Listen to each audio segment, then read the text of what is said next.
रामकृष्ण हरी माऊली. आज आहे संकष्टी चतुर्थी. तर मी घेतलेला आहे उपमा खाण्यासाठी.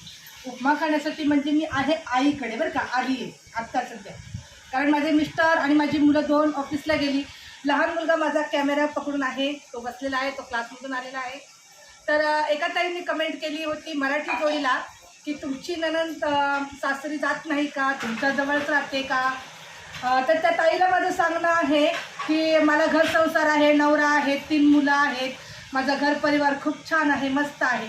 पण सगळे इकडे तिकडे गेल्यानंतर मला घरात काहीच काम नसतं, म्हणून मी माझ्या आईकडे येते. आणि जे काही मी जेवण म्हणा किंवा नाश्ता म्हणा, मी माझ्या आईकडे येऊन जेवण करत असते. एकटीला घरात जेवण करू वाटत नाही, म्हणून माझं पण जेवण मी घेऊन येते.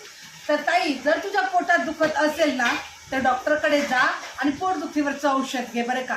आमची भाऊजय, माझे आई, माझे भाऊ, माझे वडील हे मला सोडून किंवा माझ्या मुलांना, माझ्या मित्रांना सोडून घासही खात नाहीत. आणि आम्हीही सगळं घर परिवार एकत्र छानपैकी राहतो. तर असं आहे बघा आजचा नाश्ता. तर या मंडळी नाश्ता करायला.